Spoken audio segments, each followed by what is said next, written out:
আমার আসল ঠিকানা। একদিন তোমায় মরতে হবে, তুমি ভুলে যেও না।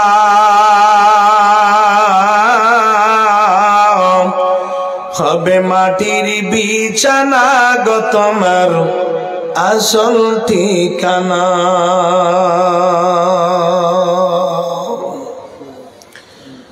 উপস্থিত শ্রদ্ধেয় ও সম্মানীয় নির্বাচিত আজকে মুহদি সভার সভাপতি মহাশয়, সামনে বসে থাকা ইসলাম দরদি, ইসলাম পিপাসু ভাই সকল, পর্দার অন্তরালে বসে থাকা অবলা সরলা মা এবং খালারা,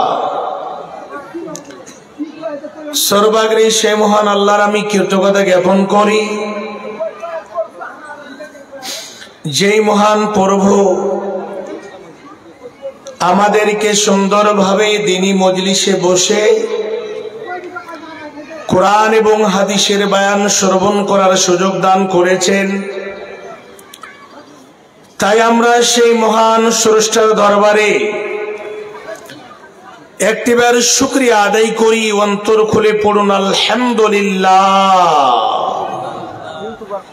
তারপরে পরে আমাদের বিশ্ব নবী মানব কুল শিরোমণি নবী আহমদ মুস্তফা মুহাম্মদ মুস্তফা সকল পড়ুন সাল্লাল্লাহু আলাইহি ওয়াসাল্লাম। তিনার প্রতি শতকোটি শান্তির ধারা বর্ষিত হোক। আল্লাহুম্মা সাল্লি আলাইহি, আল্লাহুম্মা বারিক আলাইহি, আল্লাহুম্মা আমিন। বাপজান আমার যুবক ভাইরা, আমার মা জননীরা, আমি আপনাদের সামনে মহান গ্রন্থ আল কোরআনের মধ্য থেকে কয়েক জায়গা থেকে কয়েকখানা আয়াতের টুকরো পরিবেশন করেছি। ইনশাআল্লাহ সময়ের দিকে লক্ষ্য রেখে আমার বক্তব্য ইতি করব। মা তৌফিকি ইল্লা বিল্লাহ। আপনারা মাগরিব থেকে এখন পর্যন্ত অনেক উলামায়ে কেরামের মুখ থেকে বক্তব্য শ্রবণ করলেন, কোরআন হাদিসের বয়ান শুনলেন। শোনাটা বড় কথা না, শোনার সাথে সাথে আমল করাটা হচ্ছে সব থেকে বড় কথা। মুমিনদের বৈশিষ্ট্য, ভালো মানুষের বৈশিষ্ট্য হবে শোনার সাথে সাথে একেবারে সঙ্গে সঙ্গে আমল করবে, প্র্যাকটিক্যাল ফিল্ডে নেমে পড়বে। সাহাবীদের বৈশিষ্ট্য ছিল যে আমরা শুনব এবং মানব। আমাদের সোসাইটিতে, আমাদের সমাজে প্রায় মোটামুটি আজ থেকে 20 থেকে 25 বছর পিছনে যদি যান, তাহলে সে সময় মানুষের মধ্যে একটা আদর্শ ছিল, বড় ছোটর মধ্যে একটা সম্পর্ক ছিল। ছোটকে বড়রা স্নেহ করত, ছোট বড়র আদব করত। শিক্ষিত অশিক্ষিতর মধ্যে একটা পার্থক্য ছিল। সেই সময় যদি এখনকার তুলনামূলক যদি উঠিয়ে দেখে, তখন মসজিদের সংখ্যা বেশি ছিল না কম ছিল, নামাজীর সংখ্যা বেশি ছিল। এখন যদি সার্ভে করে যদি দেখতে যান, মসজিদের সংখ্যা বেশি হবে, নামাজীর সংখ্যাটা বেশি হবে না। এর মানে কোন এমন করোনা ভাইরাস চলে আসলো যে মসজিদ থেকে দূরে সরিয়ে দিল? ইসলামের কাজ থেকে দূরে পাঠিয়ে দিল, হালাল হারাম থেকে একেবারে বঞ্চিত করে দিল। কোন এমন অসুখ আসলো, কোন এমন বাধা পড়ে গেল? সবচেয়ে বিশাল ব্যাপার হয় বেশি বলি আমরা কিন্তু করি না। আমি যে বিষয় আজকে আলোচনা করব সেটা হচ্ছে সমাজের ক্যান্সার। এই বিষয় আমি আলোচনা করব, কিন্তু এর মধ্যে কয়েকটি জিনিস আপনাদের সামনে আমি এই ভূমিকার মধ্যে রেখে দিয়ে আমি সরাসরি বক্তব্যে চলে যাব। আল্লাহর কসম করে বলছি, কোরআন এবং সহিহ সুন্নাহর আলোকে বক্তব্য হবে। কোরআনের আয়াত দিয়ে এবং নির্ভেজাল হাদিস দিয়ে। যদি সন্দেহ হয়, মাননীয় গুগল সাহেবকে খুলবেন আর খুলে দিয়ে চট করে লিখবেন, পেয়ে যাবেন, কোনো অসুবিধা নাই। সার্চ করতে জানলি হলো, দেখে নিতে পারা যাবে। আমাদের সমাজে কয়েকখানা অসুখ আছে। কয়েকখানা অসুখ বলতে একটা হচ্ছে হুকুকুল্লাহ, আল্লাহর হক। দ্বিতীয় হচ্ছে হুকুকুল ইবাদ, বান্দার হক। এই বান্দার হক আপনি যদি যাচাই করতে যান, সেই লোকটি একবার নয়, দুইবার নয়, 4 বার 5 বার করে হজ করে এসেছে। শুধু হাজী সাহেব নয়, এর মধ্যে অনেক শিক্ষিত অশিক্ষিত সবাই ঢুকে আছে। আমরা এতটুক জানি বা আমরা আলেম ওলামার মুখে শুনেছি, হুকুকুল ইবাদ এর লিস্ট যদি বলা যায় তাহলে অনেক যাবে, কিন্তু আমি ওইদিকে যাব না। কয়েকটা কথা আমি বলবো। এর মধ্যে মেন পয়েন্ট হচ্ছে যে আল্লাহ রাব্বুল আলামিন যে ধন সম্পদ দিয়েছে, এই টাকা পয়সা দিয়েছেন, জমি জায়গা দিয়েছেন, এই জমি জায়গা 5 বিঘা হোক, 10 বিঘা হোক, 20 বিঘা হোক, বাবার নামে আছে। বাবার সন্তান, মেয়ে 4টা, 5টা ছেলে বা 4টা ছেলে, 8টা 9টা 10টা ছেলে মেয়ে। এই ছেলেগুলো প্রায় মোটামুটি জমির ভাগ পেয়ে যায়।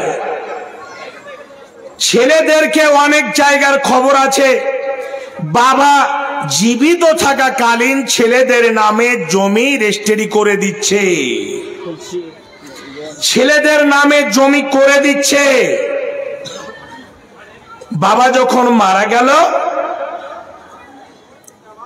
এই দিকে দেখা গেল মেয়েরা বলছে, ভাই আমার বাবার তো জমি ছিল 15 থেকে 20 বিঘা, এই জমিগুলো কি আমরা ভাগ পাবো না?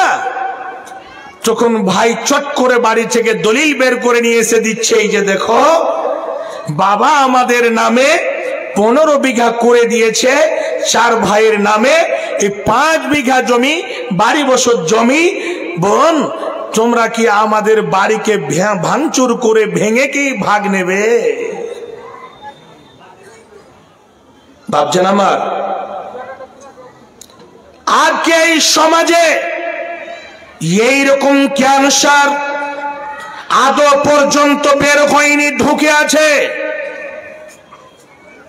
এই যে জীবিত থাকাকালীন বাবা ছেলে মেয়ের নামে জমি করে দিচ্ছে, 1 নাম্বার ভুল পদ্ধতি এটা। আপনি যদি জীবিত থাকাকালীন ছেলে মেয়ের নামে যদি দিতে চান, ছেলেদের নামে যদি দিতে চান, তাহলে আপনাকে বরাবর ভাগ করে দিতে হবে। আয়াতটা আপনারা সকলে জানেন, শুনেছেন, লিযাকারি মিসলু হাজ্জিল উনসায়াইন। এই আয়াতের ব্যাখ্যাতে কি বলছেন, বেঁচে থাকাকালীন যদি বাবা জমি যদি ছেলেকে দিতে চায়, যতগুলো ছেলে মেয়ে আছে 5টা 7টা 10টা, তাহলে বরাবর বরাবর বরাবর দিতে হবে। একজনকে 10 কাঠা দিলেন, একজনকে 1 বিঘা দিলেন, একজনকে 1.5 বিঘা দিলেন, একজনকে 2 বিঘা দিলেন, কিয়ামতের দিন আপনাকে মুজরিমের কাতারে দাঁড় হতে হবে।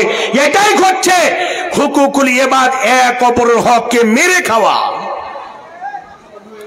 আজকে সমাজে ক্যান্সার চলছে, বোনের হক মেরে ভাইরা খাচ্ছে, ছেলের হক মেরে অন্য অন্য রিশতেদাররা খাচ্ছে। এটা হচ্ছে হুকুকুল ইবাদ। সতর্ক হয়ে যান।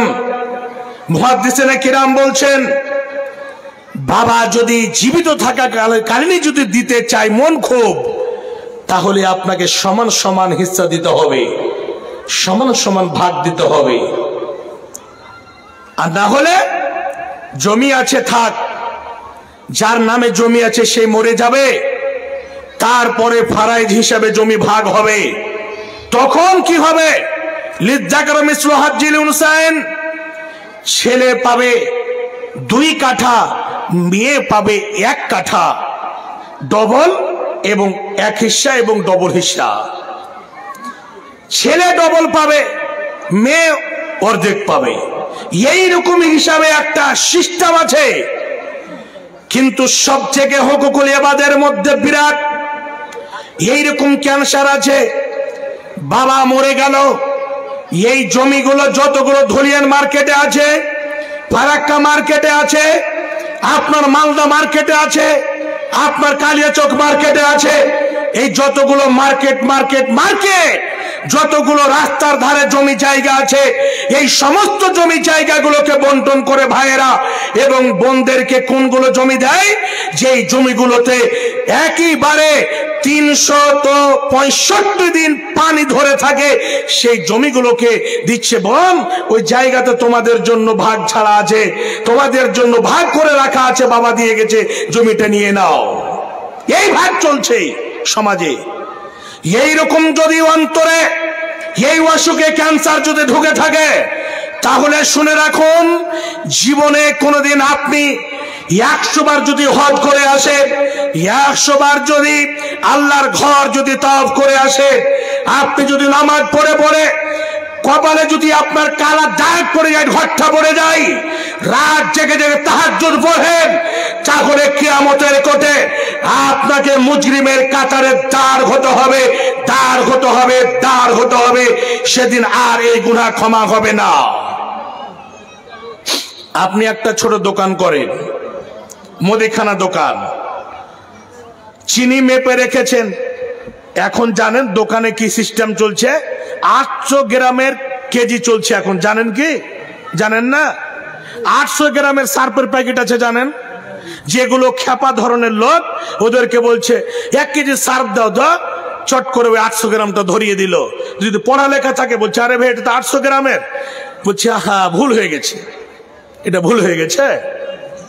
800 গ্রামের সার্ফে কেজি চলছে, 800 গ্রাম চিনি মেপে রেখেছে।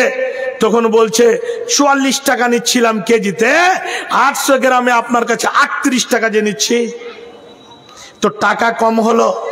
এইদিকে অনেক জায়গাতে 8 টাকা কম নয়, ওই 42-44 টাকা নিচ্ছে, ওই 800 গ্রাম চিনি মেপে দিয়ে দিল। শুনে রাখুন, 200 গ্রাম চিনি কম দিয়ে আপনি আখিরাতকে হারিয়ে দিলেন। যাকে কম দিলেন সেদিন আপনার সামনে দাঁড়িয়ে যাবে। এই যতগুলো খরিদ বিক্রি হয়, অনেক জায়গাতে নেওয়ার সময় বেশি নেই, দেওয়ার সময় কম দেয়। একে বলে দাড়ি মারা, একে বলে দাড়ি মারা।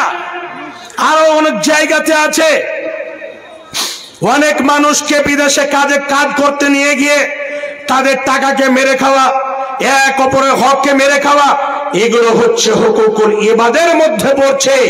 শুধু তাই নয়, শুনে রাখুন, আজকে গ্রামে কোন একটা ঘটনা ঘটলো, আপনার কানে পড়লো, আপনি চট করে সারা দিনের মধ্যে এই ঘটনার খবরকে আপনি কি করলেন, এখানে ওখানে, এই চায়ের দোকানে ওই চায়ের দোকানে, ওই মানুষের সামনে, হাজী সাহেবের সামনে, মোল্লা সাহেবের সামনে বলে বলে বলে বলে আপনি পুরো ফারাক্কা এলাকা, আপনার মুর্শিদাবাদ ডিস্ট্রিক্টকে আপনি হেলিয়ে দিলেন। আপনি কি করলেন? এক অপর ইজ্জতকে নিয়ে ছিনিমিনি খেললেন। এটা একটা হুকুকুল ইবাদ। বান্দার হক হলো এক মুসলমান অপর মুসলমানের ইজ্জতের রক্ষা করবে। কোন যদি গুনাহ করেছে, অজান্তে কোনো ভুল হয়েছে, ওর আয়েবটাকে ছুপিয়ে রাখবে। শুনে রাখুন, বিশ্বনবী বলছেন, যেই লোক, যেই মানুষ এক মানুষের আয়েবকে লুকিয়ে রাখবে, সেই ভীষণ দিনে আল্লাহ রাব্বুল আলামিন তার আয়েবগুলোকে ছুপিয়ে নেবেন, লুকিয়ে নেবেন।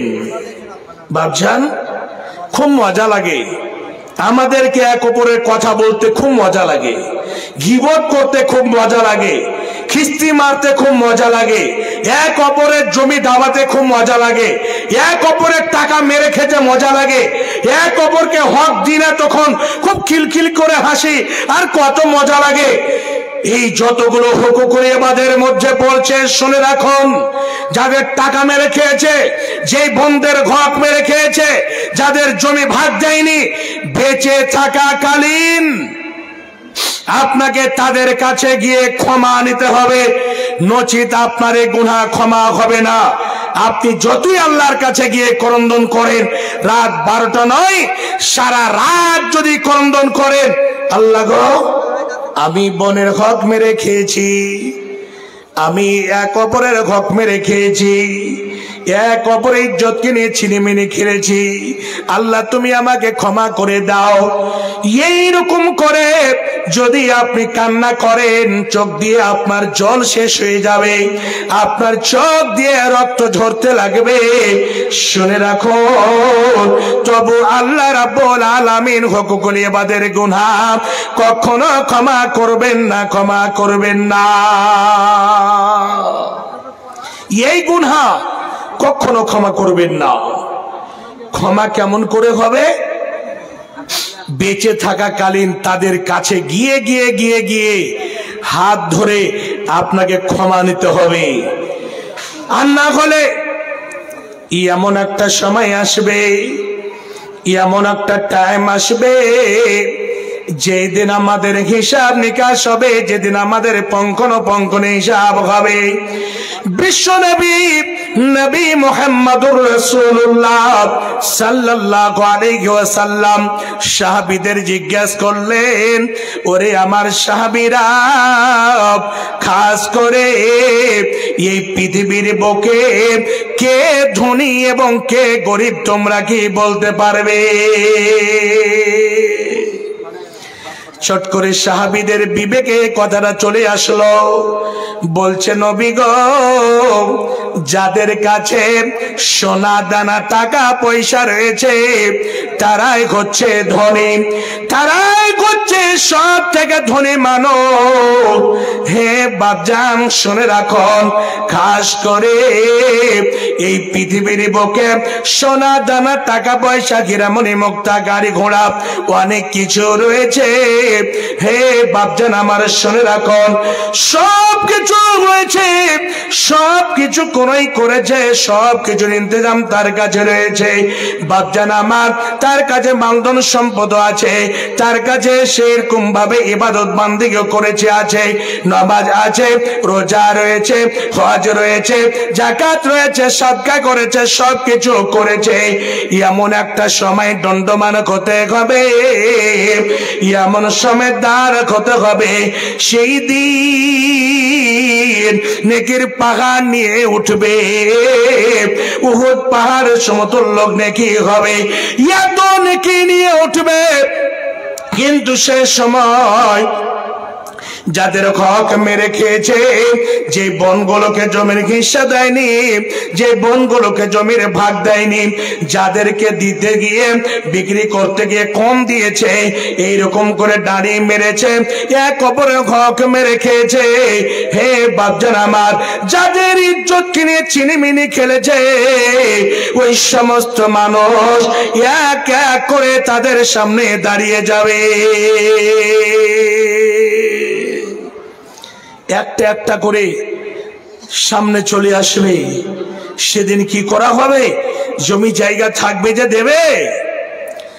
সেই যুগে, সে সময়, সেই টাইমে একটা কোনো এইরকম টাকা পয়সা থাকবে না, ধন সম্পদ থাকবে না। সে সময় কোন জায়গা থেকে দেবে? যাদের হক মেরে খেয়েছে কেমন করে তাদের হকটাকে বুঝিয়ে দেবে। হে বাপজান আমার, সেই দিন যাদের হক মেরে খেয়েছে তাদের গুনাহগুলোকে উপরে চাপিয়ে দেওয়া হবে এবং এর নেকিগুলোকে কেটে কেটে কেটে কেটে কেটে কেটে কেটে কেটে দিতে লাগবে। দিতে দিতে দিতে দিতে কোনো পরিমাণ একটা কিঞ্চিত পরিমাণ নেকি থাকবে না, একেবারে নিঃস্ব হয়ে যাবে, শূন্য হয়ে যাবে। সেদিন এর নেকি নিয়ে তারা আল্লাহর জান্নাতে যাবে। হে বাপজান আমার, শুনে রাখুন, এর নাম হচ্ছে হুকুকুল ইবাদ। হুকুকুল ইবাদের গুনাহ আল্লাহ কখনো ক্ষমা করবেন না। সেদিনও বলবে, আল্লাহ তুমি ক্ষমা করে দাও। বলবেন না, এটা আমার পাওয়ার নাই, ওদের কাছে যাও, ওরা যদি ক্ষমা করে তাহলে আমি আল্লাহ ক্ষমা করে দেব, নচিত আমি ক্ষমা করব না। বাপজান আমার, এই জায়গাটাতে একটু লক্ষ্য করুন। আজকে আমরা নামাজও পড়ি, রোজাও রাখি, আমরা সব সময় মনে হচ্ছে তাসবিহ তাহলিল করি, আর দোকানে গিয়ে বসে ফজরের নামাজ হয়ে গেল, ফজরের নামাজ পড়ে তাসবিহ তাহলিল করতে করতে করতে গিয়ে চায়ের দোকানে বসলাম। চায়ের দোকানে বসে একটা দুইটা করে ওই জায়গাতে মানুষ জমা হতে হতে হতে হতে 10টা 15টা 20টা হয়ে গেল। সেই জায়গাতে চা পান করে এবং গীবত আরম্ভ করে দিল। অমুক গ্রামের মৌলানা সাহেব এইরকম কাজ করেছে, অমুক গ্রামের হাজী সাহেব এই মতো কাজ করেছে, আমার গ্রামের এইরকম ঘটনা ঘটেছে, এইরকম করে অনেক নানা ধরনের কথা বলতে আরম্ভ করে দিল। হে বাপজান আমার, শুনে রাখো, এক অপরের কথা কখনো বলা যাবে না, কখনো বলা যাবে না। এক অপরের ইজ্জতে কখনো হাত উঠা যাবে না, এক অপরের ইজ্জতকে নিয়ে কখনো চিনিমিনি খেলা যাবে না। হে বাপজান আমার, এটা হচ্ছে হুকুকুল ইবাদ। এক অপরের ইজ্জতের রক্ষা করতে হবে। যদি আপনি সামনে দেখলেন একজন ভাই কোন এরকম অজান্তে ভুল করে দিয়েছে, আপনার নজরের সামনে পড়েছে, আপনি চট করে তাকে বলুন, ভাই আমি দেখলাম, অন্য কোন মানুষের কাছে আমি বলবো না, ভাই রে আর এইরকম কাজ করা যাবে না, এইরকম কাজ যেন আর দ্বিতীয়বার আমি দেখতে না পাই। ভাই এগুলো কাজ করতে গেলে গুনাহ হবে, এইরকম করে তাকে সতর্ক করে দেন, তাকে একটু বুঝিয়ে দেন। তা না করে আমরা এক অপরের কথা বলা বলি করতে খুব মজা লাগে, এক অপরের কথাকে ছড়াতে খুব মজা লাগে। হে বাপজান আমার, যদি আপনি নামাজ পড়েন, রোজা রাখেন, হজ করেন, যাকাত দেন, বাপজান আমার, এই গীবতের কারণে, এক অপরের ইজ্জতকে নিয়ে ছিনিমিনি খেলার কারণে সেই মহাদিনে, সেই বিপদের দিনে এইরকম ভাবে আপনাকে মুজরিমের কাতারে দাঁড়িয়ে যেতে হবে, একদম দাঁড় হতে হবে। বাপজান, আমাদের সমাজে হিংসা হাসাদটা বেশি, এক অপরে জ্বলন হিংসা হাসাদ। একটা 2 তলা বাড়ি করেছে, কেমন করে বাড়িটা করে নিল গো? ই তো গরিব মানুষ ছিল, কোথায় থেকে কি করলো? এই যে একটা বাদজান খারাপ ধারণা, কুধারণা তার মধ্যে ঢুকে পড়ে গেল। আল্লাহ রাব্বুল আলামিন কি বলছেন শুনে রাখুন। আল্লাহ রাব্বুল আলামিন একেবারে কঠোর ভাবে নিষেধ করেছেন। কি নিষেধ করেছেন? আল্লাহ বলছেন, ওরে আমার বিশ্বাসী বান্দারা তোমরা শুনে নাও, ইয়া আইয়ুহাল্লাযীনা আমানু, হে ঈমানদার ব্যক্তিগণ তোমরা শোনো, যারা আমাকে এক বলে বিশ্বাস করেছ, যারা আমাকে এক বলে বিশ্বাস স্থাপন করেছ, যারা আমাকে সারা পৃথিবীর পরিচালক বলে মেনে নিয়েছ, যারা আমাকে সারা পৃথিবীর আইনদাতা বিধানদাতা বলে মেনে নিয়েছ, শুনে নাও, ইজতানিবু কাসীরাম মিনাদ-দান্নি ইন্না বা'দাদ-দান্নি ইসমুন, তোমরা কখনো খারাপ ধারণায় গিয়েও না, তোমরা এক অপরের ব্যাপারে কখনো খারাপ ধারণা রেখো না। অনেক ধারণা রয়েছে, যে ধারণা করতে গেলে গুনাহ হবে। কে কি করে জমি খরিদ করলো, কে কি করে বাড়ি তৈরি করলো, কে কি করে 4 চাকা তৈরি করলো, কেমন ভাবে কে চলে, এক অপরের ব্যাপারে কখনো তোমরা খারাপ ধারণা রেখো না। বাদজান, এই খারাপ ধারণা এটা হচ্ছে সব থেকে বিরাট গুনাহ, সব থেকে বিরাট বড় ক্যান্সার। এই খারাপ ধারণা অনেকে কি বলে জানেন? একজন মুরব্বী মানুষ দেখবেন একটা বোরকা পরিহিতা মেয়ে তার সঙ্গে চলে যাচ্ছে। আপনি কি জানেন যে ওটা তার বেটিও হতে পারে, ওটা তার স্ত্রীও হতে পারে, বা অন্য 4 সম্পর্কের মধ্যে হতে পারে। চট করে হতো আপনি কোনো কথা বলে দিলেন, যেটা হতো ওর মধ্যে তার সঙ্গে তার খাপ খেলো না। এইরকম ভাবে কখনো একটা মানুষের সঙ্গে, একটা মানুষের ব্যাপারে এরকম খারাপ ধারণা করা যায় না। ভাবছেন আমার এটা করতে নিষেধ বলেছেন। খারাপ ধারণাটা কি একটা হাদিস বলছি আপনাদের সামনে, বুঝতে পেরে নেবেন। আজকে তো ঢালাহারে কথা বলছে ফোনের মাধ্যমে, ইয়ারফোন লাগিয়ে, আর কত কি লাগিয়ে। আগে তারবালা ইয়ারফোন ছিল, এখন বিনা তারবালা ইয়ারফোন উঠেছে, কানের মধ্যে লাগিয়ে দিল, ঠান্ডার মৌসুমে টুপিকে টেনে দিল, কানে কি আছে না আছে বুঝতে পারা যায় না। আপনি তাকে বলবেন আব্দুর রহমান ভাই, আব্দুর রহমান ভাই, কোনো টেরি পায় না, জোর করে আব্দুর রহমান ভাই, তখন এদিন করে তাকিয়েছে, মনে হচ্ছে কানা এদিকে দেখতে লেগেছে। তো দেখা গেল কানটা হটে, তখন দেখছি যেখানে ইয়ারফোন লাগা আছে। তো কথা যদি আমাদের যেটা ধারণা, নিজের স্ত্রীর সাথে কয় মিনিট কথা বলে, আজকাল আপনারা নিজের থার্মোমিটার লাগিয়ে একটু চেক করেন তো। নিজের স্ত্রীর সাথে হ্যালো, কি করছিস, কি খবর, কি খালি, 2-4টা কথা বলে খুব তো খুব 5 মিনিট কথা বলার পরে হ্যাঁ ফোন রাখ, আমি এখন বিজি আছি। ঘন্টাকে ঘন্টা, 2 ঘন্টা, 1.5 ঘন্টা যে কথা হয়, এই কথাটা মানুষ বুঝে, আর মানুষ বলে এর সাইড হিরো আছে, না হলে কার সাথে এত লম্বা কথা বলবে। এটা একটা ধারণা মানুষ করে, অনেকে করে, আমরাও ভাবি, আমরাও করি। বিশ্বনবী নবী মুহাম্মদুর রাসূলুল্লাহ সাল্লাল্লাহু আলাইহি ওয়াসাল্লাম নিজের স্ত্রীর সাথে কথা বলছেন, তখন কি মোবাইল ছিল? পাশে দাঁড়িয়ে কথা বলছেন, একজন হেঁটে চলে যাচ্ছে দৌড় দিয়ে, তো দেখছেন লক্ষ্য করে, তো নবীজির মনে দেখেন, আরে লোকটা ধারণা করুক বা না করুক, নবীজির কি হয়ে গেল? নবীজির কি নুনের বড়া পানিতে ডুবে গেছিল ফারাক্কা নদীতে? ব্যাপারই ছিল না। চট করে নবীজি ওখান থেকে হাঁটতে হাঁটতে ওর কাছে গিয়ে বলছে, ওটা আমার স্ত্রী। কি বললেন? ওটা আমার স্ত্রী। বলার কি প্রয়োজন ছিল? কোনো প্রয়োজন ছিল না। কিন্তু শুনে রাখুন, বলার উদ্দেশ্য হলো মানুষের একটা কুধারণা, মানুষের একটা ধারণা খুব বিরাট বড় জিনিস। ভাবছেন, ওই জন্য কখনো কাউরির ব্যাপারে খারাপ ধারণা রাখবেন না। এটা আল্লাহ রাব্বুল আলামিন নিষেধ করেছে, এ খারাপ ধারণা রাখিও না।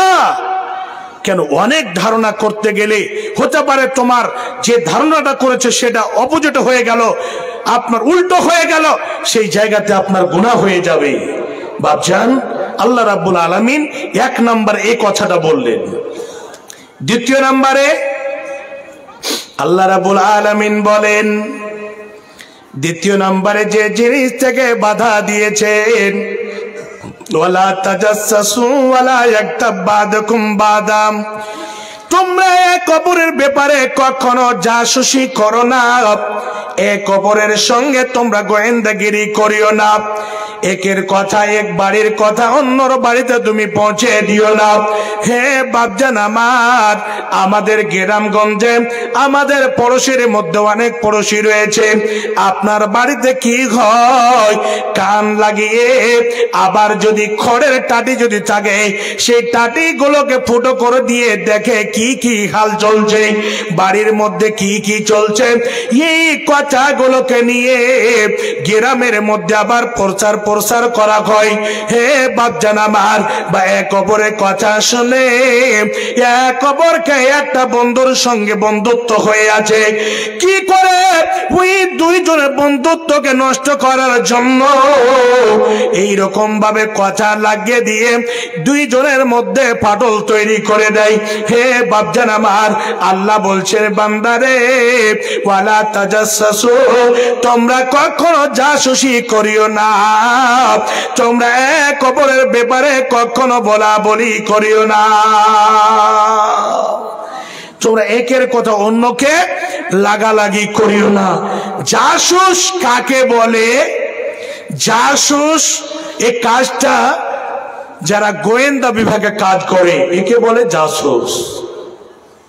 আপনার এখানে কি কাজ হয়েছে এখানে লোক ভালো করে জানে না, আপনার ডাক বাংলার লোক জেনে গেছে। ডাক বাংলাতে কি হয়েছে ওখানে লোক ভালো করে জানে না, কালে চোখে খবর হয়ে গেল। এটা হচ্ছে জাসুসের মাধ্যম দিয়ে কথাগুলো আসে।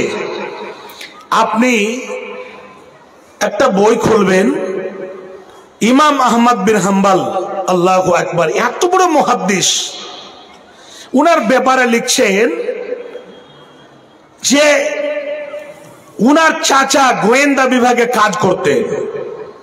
একদিনের ঘটনা ছোট করে বলছি, বলছে ছোট অবস্থায় ছোট বয়সে বলছে ভাতিজা আজকে আমি যেতে পারবো না, এইগুলো কাজ গ্রামগঞ্জে কি হয়েছে প্রতিদিন দফতরে জমা করতে হয়, লিখে লিখে অমুক জায়গাতে এটা ঘটনা ঘটেছে, অমুক জায়গাতে এরকম ঘটনা ঘটেছে, এক এক করে লিখে দিতে হয়।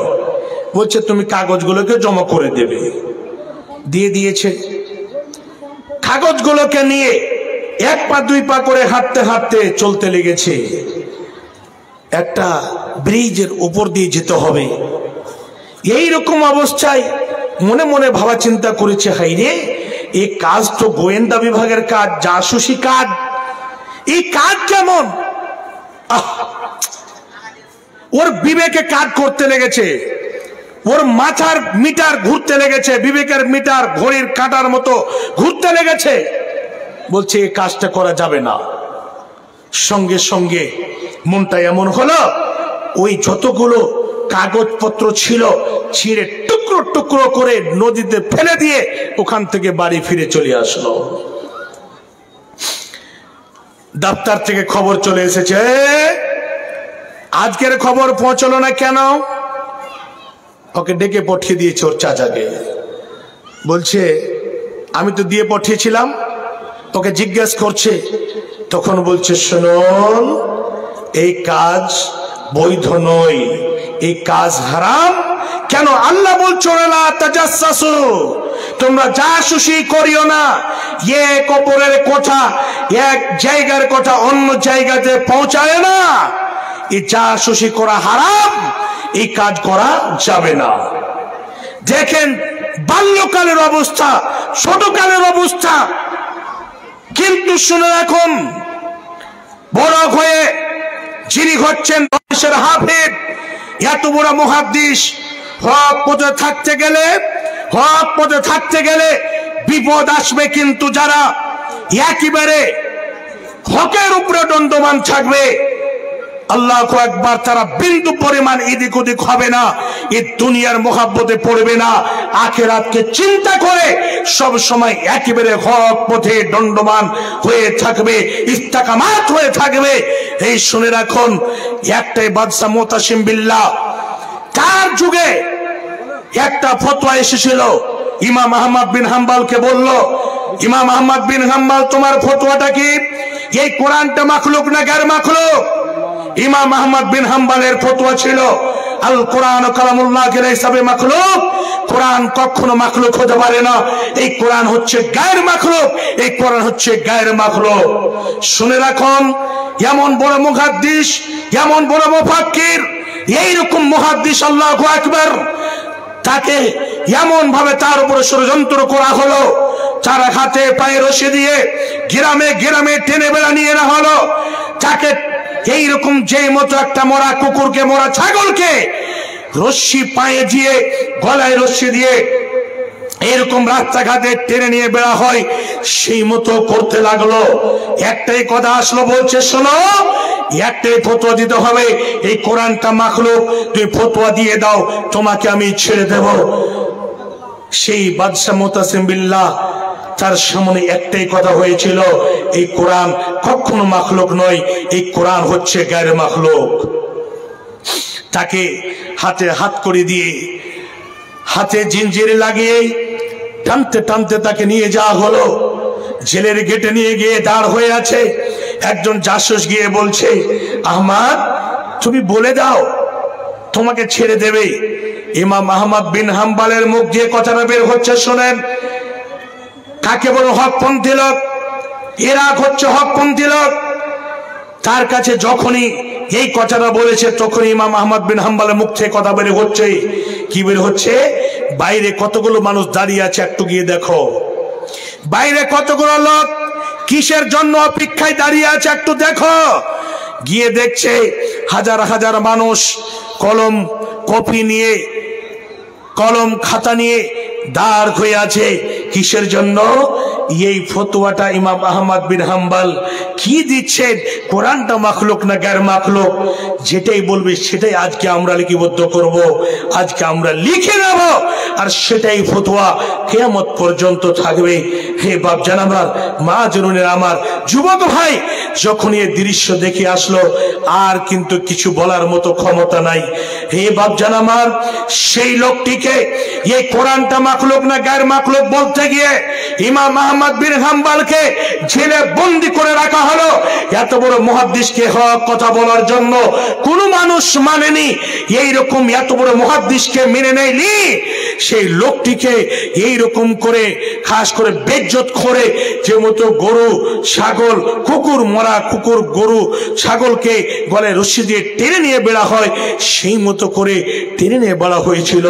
কিন্তু বিন্দু পরিমাণ টাসকে মাছ হয়নি, বিন্দু পরিমাণ এদিক ওদিক হয়ে যায়নি। শেষের বেলায় জেল থেকে বের করে বলছে, শোনো, আজ থেকে কোরআন হাদিসের দাস দিতে পাবে না। যেরকম নজরবন্দি করে বাড়িতে ঢুকিয়ে রাখে, সেই মতো করে রাখা হলো। এই লোকের কথা এই জন্য আমি বলতে বাধ্য হলাম, ছোট কালে নিজে বিবেচনা করেছিলেন জুমালা তাজাসসু, এই জাসুসি করা যাবে না। আর যখন পড়াশোনা করে এত বড় মুহাদ্দিস হলেন, শুনুন, দেখেন সেই জায়গাটা তো এত বড় পরীক্ষা হলো, আর এত বড় একটা ফতোয়া নিয়ে যে কোরআনটা মাখলুক না গায়র মাখলুক, এত বড় তার উপরে খাস করে জুলুম, উৎপীড়ন, আর এত বড় নির্যাতন, খাস করে আল্লাহু আকবার, কি বলবো, আল্লাহু আকবার। তো বাপজান আমার, শুনে রাখুন, এই জায়গাটাতে এই যে জাসুসি করা ভালো মানুষের কাজ নয়। আজকে দেখবেন অনেক বাপজান আমার নামাজ পড়ে, রোজা রাখে, কপালে ঘটটা পড়ে, লম্বা দাড়ি, আল্লাহু আকবার, দেখে মনে হয় যে আল্লাহর ওয়ালি, কিন্তু তার ব্যাপারে যখন দেখা যাচ্ছে বা শুনতে পাওয়া যাচ্ছে, তখন দেখা গেল যে এই লোকটি একেবারে অনেক দুনিয়ার মহব্বতে পড়ে আছে, বা এই লোকটি এর মধ্যে অনেক গুণ আছে, যে গুণগুলো সব থেকে জঘন্য গুণ, সব থেকে খারাপ গুণ। ভাবছেন আমার, এগুলো জিনিস থেকে আপনাদেরকে সতর্ক হতে হবে। এই যতগুলো জিনিস, খারাপ জিনিস আছে, এই জাসুসি করা, এক অপরের খারাপ ধারণা রাখা, এক অপরের ইজ্জতকে নিয়ে ছিনিমিনি খেলা। একটা লোক ভালো শিক্ষিত হয়ে গ্রামে এসেছে, ওই লোকটির ইজ্জতকে মাটিতে মিশিয়ে দেওয়ার জন্য, ওই লোকটিকে বেজ্জত করার জন্য, এই লোকটির ইজ্জতকে কাজ করে গ্রাম থেকে উঠিয়ে দেওয়ার জন্য এতগুলো যে আপনি কাজ করতে লাগলেন, একটা লোকের পিছনে পড়ে গেলেন, এগুলো কাজ করা ভালো মানুষের কাজ নয়, এগুলো হচ্ছে জঘন্য মানুষের কাজ। ভাবছেন আমার মা জননী, কিয়ামতের দিন আপনাকে একেবারে মুজরিমের কাতারে দাঁড় করতে হবে। আর আপনার নেকিগুলো নিয়ে যাদের ব্যাপারে আপনি বলাবলি করেছেন, যাদের হক মেরে খেয়েছেন, যাদের ইজ্জতকে নিয়ে আপনি ছিনিমিনি খেলেছেন, তাদেরকে দিয়ে দেওয়া হবে আর তারা আপনার নেকি নিয়ে জান্নাতে যাবে।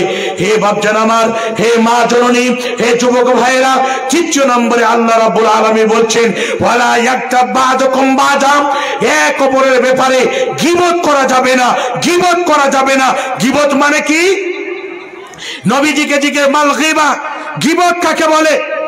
আপনার ব্যাপারে বলছেন এই লোকটি চোর, আসলে যদি হয় চোর, আসলে চোর চুরি করছে, আপনি যদি বললেন চোর, তাহলে পরে কি হলো? এটা গীবত করা হলো। আর যদি সেই লোকটি চোর নয়, আপনি বলে দিলেন, তাহলে এটা একটা মিথ্যা তহমত লাগা হলো। আর মিথ্যা তহমত লাগার মানে কি জানেন? দুনিয়াবি সাজা কি? ইসলামী রাষ্ট্র যদি হয় আর যদি সে ফয়সালা করেন, তাহলে তার ফয়সালা হবে কি? যে তাকে মিথ্যা আরোপ লাগার জন্য, মিথ্যা অপবাদ লাগার জন্য তাকে ৮০ কোড়া খেতে হবে, তার ঘদ নিতে হবে, তাকে ঘদ খেতে হবে। এই অপবাদটা কি কত মারাত্মক গুনাহ! অপবাদ কখনো কারোর উপরে লাগাবেন না, ছোট করে বলছি। আর কেউ যদি বলে আপনি ঠিক আছেন কিন্তু লোক বলে বেড়াচ্ছে, আপনি সবর করবেন। কেমন করে? হাদিসটা খুলবেন, পেয়ে যাবেন। কি? হযরতে মা আয়েশা সিদ্দিকা রাদিয়াল্লাহু তাআলা আনহা, তার হার হারিয়ে গিয়েছিল, লম্বা ঘটনা আপনারা জানেন। এরকম অবস্থায় নবীজি চলে এসেছেন, মনে হচ্ছে যে হাওদাজে আছে, কিন্তু ছাড়া পড়ে গিয়েছিলেন। শেষের বেলায় একজন সাহাবী সাফওয়ান বিন মুআত্তাল, উনি সঙ্গে আসছেন, আয়েশাকে সুন্দর করে বাড়ি পর্যন্ত পৌঁছে দিলেন। শুনে রাখুন, এই শয়তানেরা, দুষ্টরা কি করেছিলেন? আয়েশার উপরে একটা মিথ্যা তহমত লাগানো হয়েছিল। কি মিথ্যা তহমত? বলছে উমুকের সঙ্গে আয়েশা জিনা করেছে। এই খবরটা একদিন ২ দিন করে, একটু একটু করে, আস্তে আস্তে এই খবর আস্তে আস্তে আয়েশার বাবার কানে গেল, আয়েশার মায়ের কানে গেল, বিশ্বনবী নবী মুহাম্মদুর রাসূলুল্লাহ সাল্লাল্লাহু আলাইহি সাল্লামের কানে চলে গেল। শেষের বেলা একদিনের ঘটনা, আয়েশাকে বলছে, আয়েশা, তার খালাম্মা বলছে, আয়েশা, এইরকম ব্যাপারে তোমার উপরে একটা আরোপ আছে যে তুমি এরকম জিনা করেছো। এই খবরটা আয়েশা চট করে জিজ্ঞেস করছে, এই খবর কি সবাই জানে? আমার বাড়ির লোক জানে, বাবা মা সবাই কি জানে? বলছে জি, সবাই জানে। কিছুদিন পরে বিশ্বনবী নবী মুহাম্মদুর রাসূলুল্লাহ সাল্লাল্লাহু আলাইহি ওয়াসাল্লাম বলছেন, আয়েশা তুমি শোনো, এইরকম লোক বলাবলি করছে, আমার কানে খবর এসেছে, তুমি যদি জেনা করে থাকো তাহলে বলে দাও যে জেনা করেছি, লোকের সামনে বলে দাও। আর জেনা যদি না করে থাকো সেটাও তুমি বলে দাও যে আমি জেনা করিনি। কথাটা শোনার পরে আয়েশা বলছেন, নবী গো শুনে রাখুন, আমি লোকের সামনে বলতে যাব না, লোকের সামনে আমি সাফাই দিতে যাব না। আমি যদি এখন মানুষের সামনে বলতে যাই যে আমি জেনা করিনি, তাহলে সমস্ত মানুষ বলবে দেখো, জেনা করার পরে আমাদের সামনে সাফাই দিতে এসেছে, জেনা করে মিথ্যা কথা বলছে। নবী গো, আমি তাদের সামনে আমি কোনো কথাই বলতে যাব না। আমি কি করব? আমি সবর করব, সাবরি কা সাবরি আবি ইউসুফ। আমি এমন ভাবে সবর করব যেমন ভাবে ইউসুফ আলাইহিস সালাতু ওয়াস সালামের আব্বা ইয়াকুব আলাইহিস সালাতু ওয়াস সালাম সবর করেছিলেন, ধৈর্য ধারণ করেছিলেন। অনেক লম্বা সবর করার পরে হযরত ইউসুফ আলাইহিস সালাতু ওয়াস সালামকে পেয়েছিলেন। যে মতো ইউসুফ আলাইহিস সালাতু ওয়াস সালামের আব্বা ধৈর্য ধারণ করেছিলেন, সবর করেছিলেন, আমি আয়েশা সেই মতো আমি ধৈর্য ধারণ করব, আমি সবর করব। কে কি বলে আমি সেই দিকে লক্ষ্য করতে যাব না, যতদিন পর্যন্ত আল্লাহর পক্ষ থেকে একেবারে ফয়সালা না চলে আসবে, আল্লাহ রাব্বুল আলামিনের পক্ষ থেকে ফয়সালা চলে আসলো। ফয়সালা চলে আসলো, আয়েশা পাক পবিত্র আছে, এটা মিথ্যা অপবাদ লাগা হয়েছে। ভাবছেন আমার, কেউ যদি মিথ্যা অপবাদ লাগায় আপনাকে চিন্তা করতে হবে না। যদি আপনি পাক পবিত্র থাকেন, আপনি যদি ভালো থাকেন, ওকে বলতে দেন। ও বলুক, যত বলে বেড়াবে, স্ট্যান্ডে স্ট্যান্ডে, বাজারে বাজারে, দোকানে দোকানে, আপনার নেকি হচ্ছে কি নেকি? আপনার গুনাহ ওর ঘাড়ে যাচ্ছে, ওর নেকিগুলো আপনার খাতাতে একেবারে বিনা এফসি কোডে, বিনা আপনার পাসবুকে, বিনা আপনার অ্যাকাউন্ট নাম্বারে আপনার অ্যাকাউন্টে ট্রান্সফার হতে আছে। কোনো চিন্তা করতে হবে না। ভাবছেন আল্লাহ রাব্বুল আলামিন কত কঠোর করে বাধা দিলেন। বলছেন এক অপরের ব্যাপারে তোমরা কখনো বলা বলি করিও না, বলা একটা বাদুকুম বাজা, তোমরা এক অপরের গীবত করিও না। কোন একটা ঘটনা ছেলে মেরে হয়ে গেছে, ধরা পড়ে গিয়েছে। এই ঘটনাটা শোনার পরে কি মাওলানা, কি হাজি, কি গাজী, কি শিক্ষিত, কি অশিক্ষিত, অনেকে ইল্লা মাশা আল্লাহ, যাকে আল্লাহ বাঁচিয়ে রেখেছে তারাই বেঁচে আছে। না হলে এই রকম কথাগুলো, কোন জায়গাতে কি ঘটলো, কার বেটির সাথে কার বেটা ধরা পড়লো, কোন জায়গাতে কি ঘটনা ঘটেছে, এই কথাগুলোর জন্য এমন ভাবে তার পিছনে কি কি ঘটেছে একটু বলো তো দেখি। একদম তাকে যদি খাবারও না দেন, 2 টাইম যদি না খেয়ে বসে থাকতে হয়, তাও সে বসে ওই কথাগুলো শুনবে। বলো তো দেখি। একজন পড়োশির সঙ্গে ঝামেলা লেগে গেছে, ওই পড়োশিটা কোনো জায়গাতে ভেজালে পড়েছে, তো একজন ফোন করে বলছে, হ্যালো আব্দুর রহমানের সাথে তোমার বলে ভেজাল আছে? বলে হ্যাঁ, কি হয়েছে?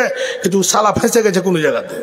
এই ভাষাতে যখন বললো, তখন এত বগল কুদা ছাড় বলছে, বাহ মজা হয়েছে। কি আমার সঙ্গে ভেজাল করবে? সালা বহরমপুরের একদম ফেঁসেছে তো ঠিক আছে, ওর 2-4-5 লাখ টাকা কেটে যা। কত মজা নিলেন, কত কি বললেন, শুনে রাখুন।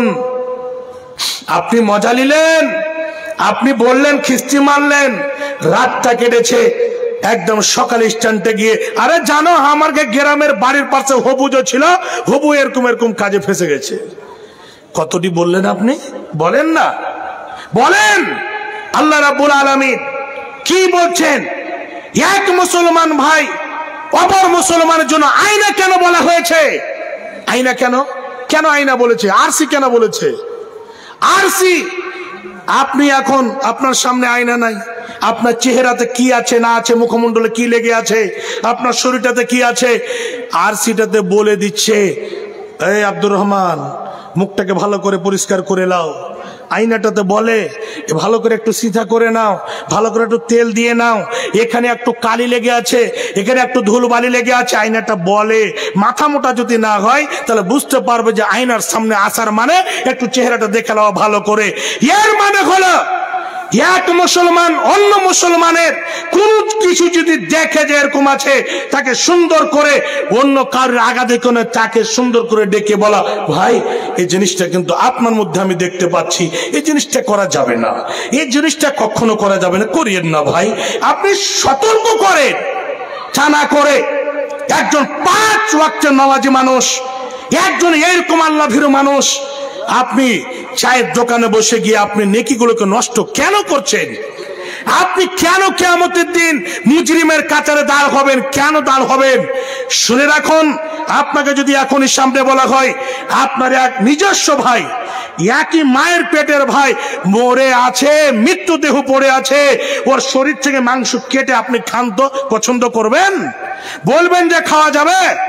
আল্লাহ রাব্বুল আলামিন বলছেন, আয়ুহিব্বু আহাদুকুম আন ইয়াকুলা লাহমা আখিহি মাইতা। তোমরা যদি গীবত করাকে পছন্দ করো, তোমরা যদি এক অপর মুসলমানের কথাকে বলাকে পছন্দ করো, তোমরা যদি এক অপরের কথাকে এখানে ওখানে লাগালাগিকে পছন্দ করো, তাহলে কি পছন্দ করো যে একজন নিজস্ব ভাইয়ের, মৃত্যু ভাইয়ের শরীর থেকে মাংসকে কেটে কেটে খাবে?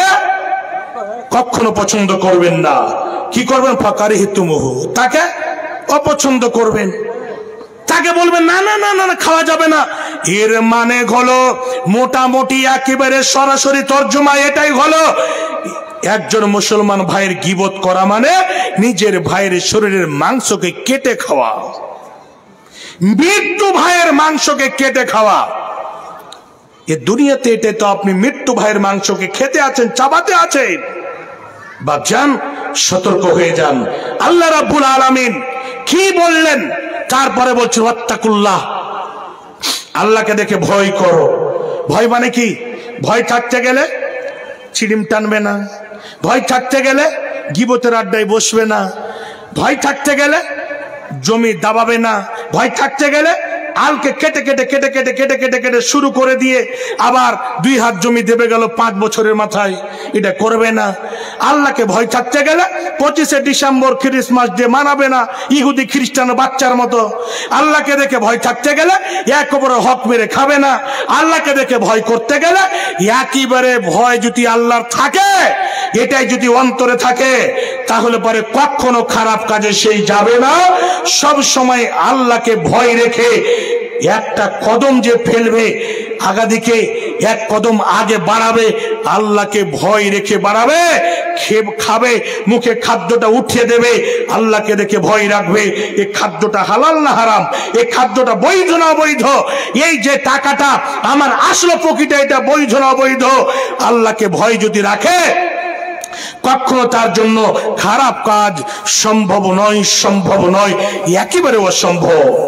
ভাবছেন আমার, খাস করে আল্লাহ রাব্বুল আলামিন কত সুন্দর কথা বললেন।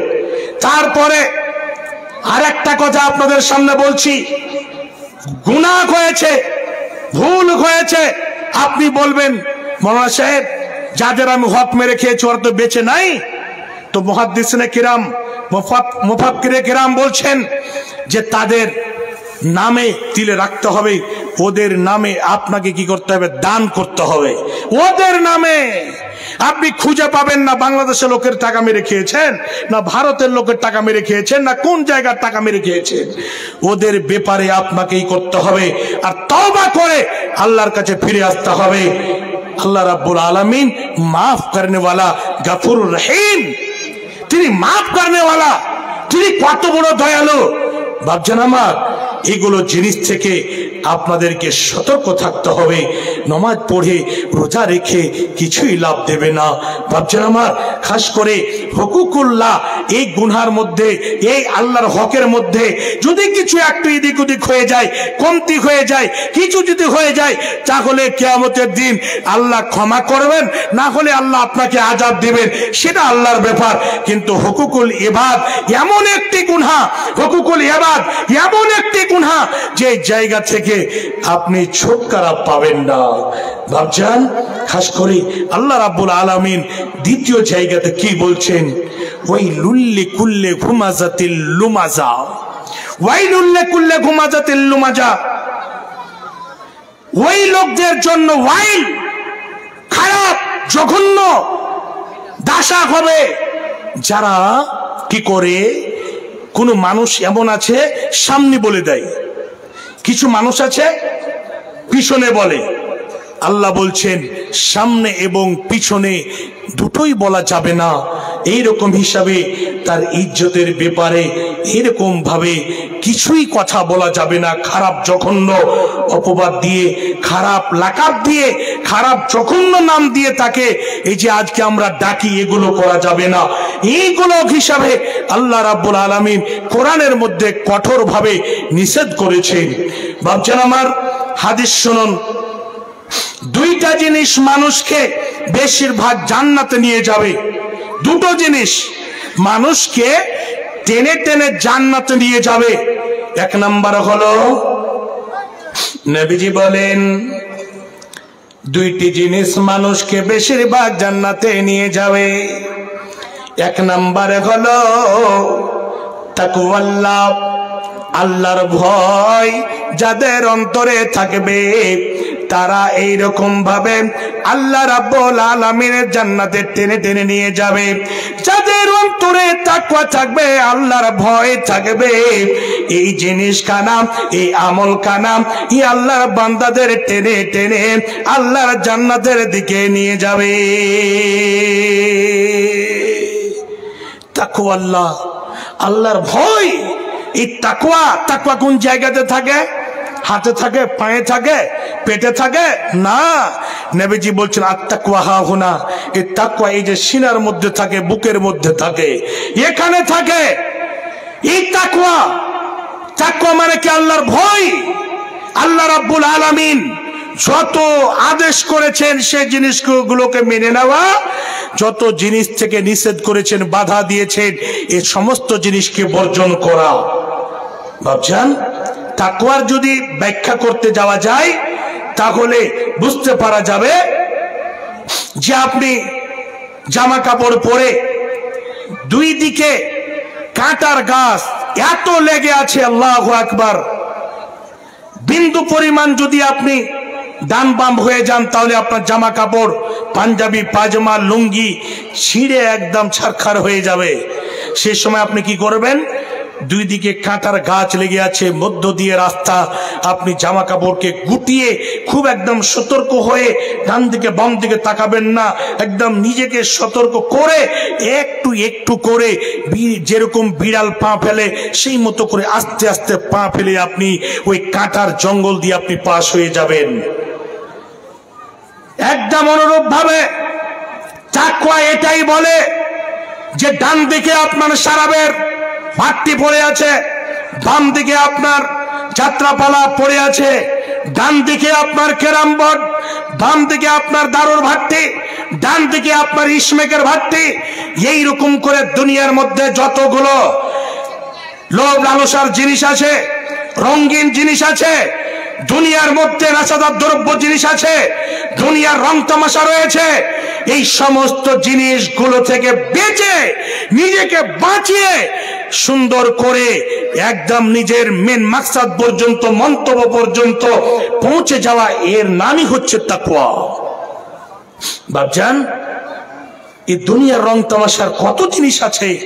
এই মহামান্য মোবাইল লেগে আছে, দেখেন মোবাইলে কি জিনিস নাই। আল্লাহর ভয় তাকওয়া যদি না থাকে, ঠান্ডার মৌসুমে ইয়ারফোন লাগিয়ে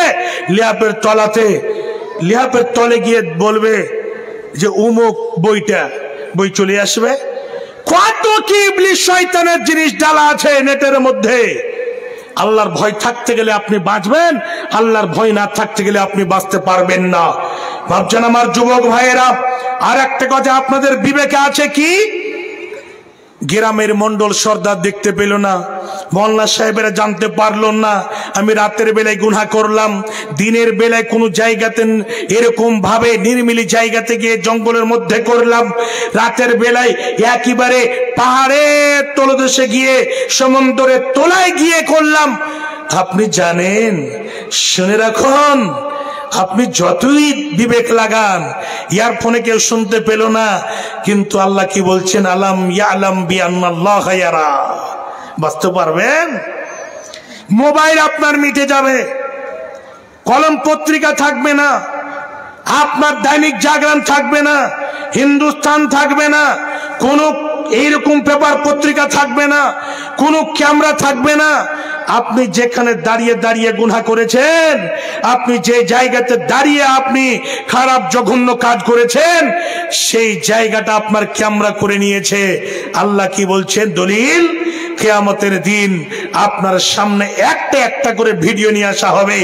আল্লাহ কি বলছেন? ইয়াউমাইদিন তুহাদ্দিসু আখবারাহা, সেদিন একটা একটা করে খবর আপনার চালিয়ে দেওয়া হবে।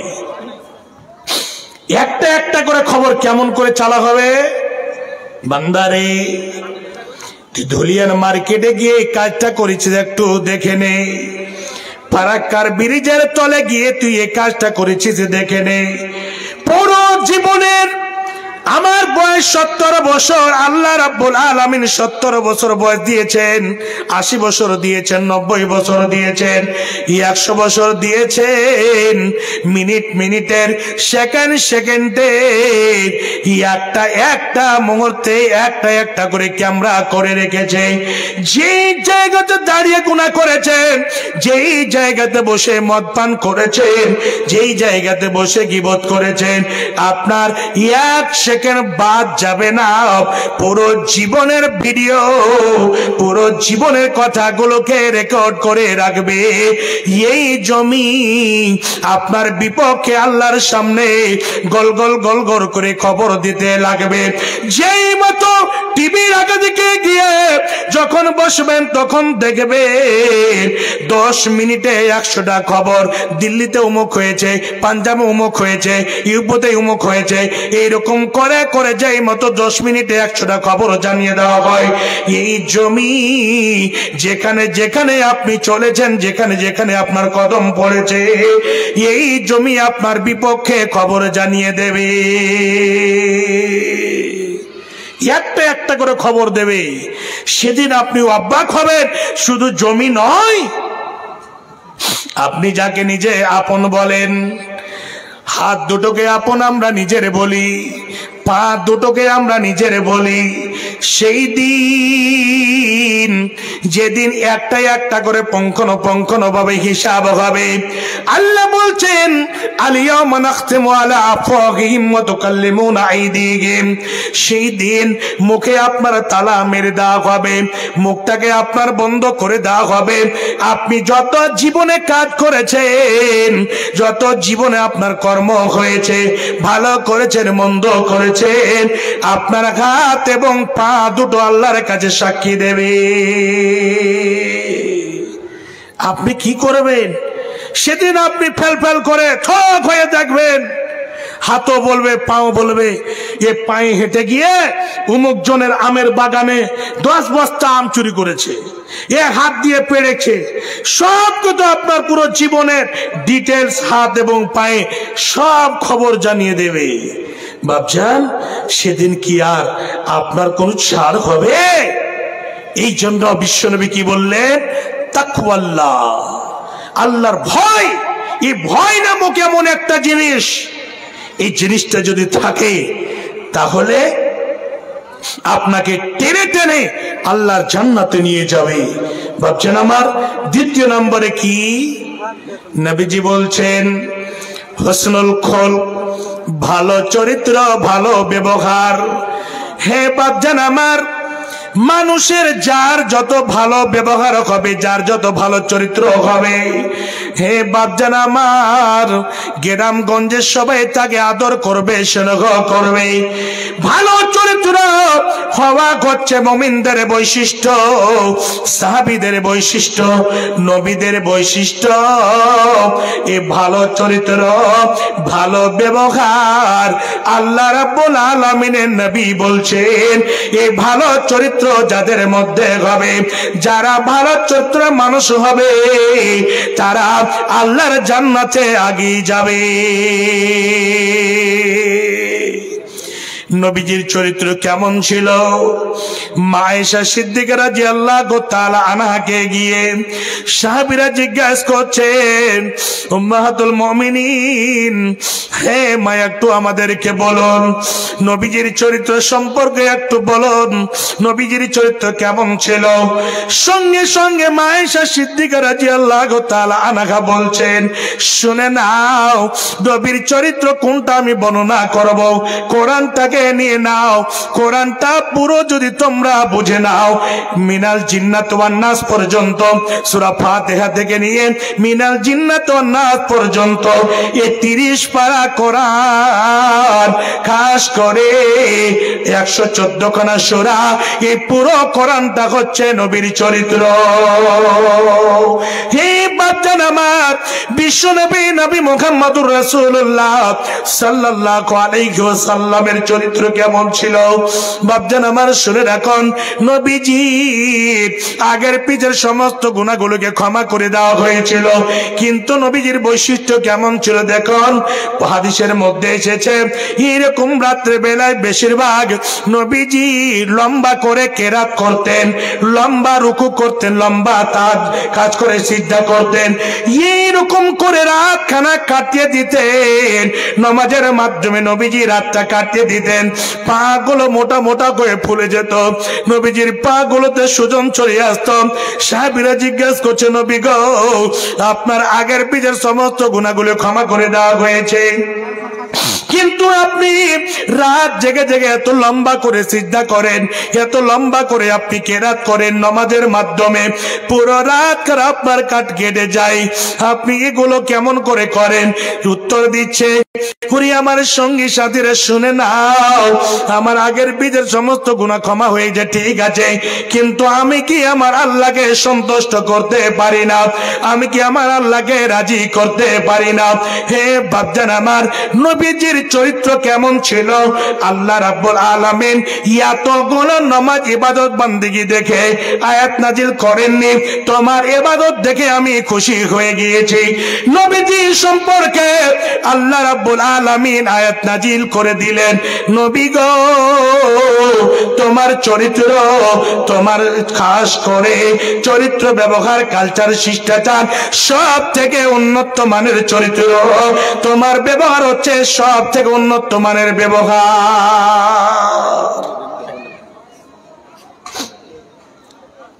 আমাদের পরবর্তী শেষ বক্তা যিনি প্রধান বক্তা যারা কারি ইয়াসিন সাহেব তাকে নিয়ে আসার ব্যবস্থা করুন স্টেজে সময় হয়ে আসছে 11টা বেজে গেছে নবীজির চরিত্র আল্লাহু আকবার চরিত্র সম্পর্কে আল্লাহ রাব্বুল আলামিন খুশি হয়ে আয়াত নাজিল করে দিলেন যে নবীর চরিত্র হে মুহাম্মদ তোমার চরিত্র তোমার ব্যবহার তোমার কালচার শিষ্টাচার সব থেকে উন্নত মানের আল্লাহ নবীজি কেমন ছিলেন নবীজির কথা যদি নবীজির ব্যবহার সম্পর্কে যদি হাদিস নিতে যান আয়েশা সিদ্দিকা রাদিয়াল্লাহু তাআলা আনহাকে যখন জিজ্ঞেস করলেন আয়েশা বলছেন শুনে নাও নবীর চরিত্র কেমন ছিল বাড়িতে নিজের জামাগুলোকে যদি কোনো জায়গাতে ছিঁড়ে যেত কোনো জায়গা যদি কেটে যেত নবীজি নিজে হাতে কাপড় জামাগুলোকে মেরামত করে নিতেন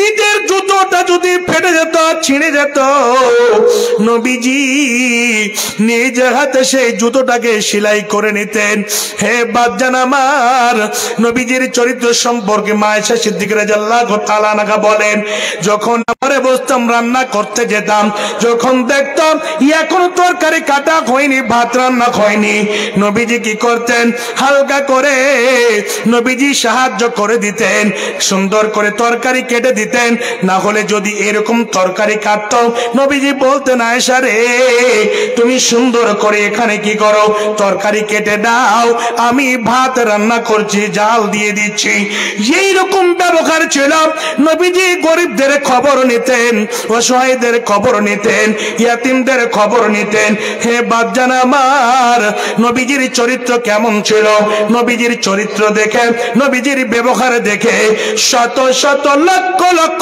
কোটি কোটি কাফেরেরা ইসলাম গ্রহণ করেছে একেবারে সহিহ হাদিস বিশ্ব নবী নবী মুহাম্মদুর রাসূলুল্লাহ সাল্লাল্লাহু আলাইহি ওয়াসাল্লাম হাদিসের মধ্যে বর্ণনা করছেন একজন ইসলামের দুশমন এমন বিরাট বড় দুশমন যে নবীজিকে পেতে গেলে সে দুনিয়া ছেড়ে বিদায় করে দিত বা কোন সাহাবীকে পেতে গেলে দুনিয়া ছেড়ে বিদায় করে দেবে এই মন্তব্য নিয়ে সব সময় ইসলামের বিপক্ষে দাঁড়িয়ে থাকতো শুনে রাখুন একদিনের ঘটনা সব থেকে বিরাট বড় ইসলামের দুশমন সুমামা বিন আউসালকে যখন সাহাবীরা ধরে নিয়ে আসলো ধরে নিয়ে আসার পরে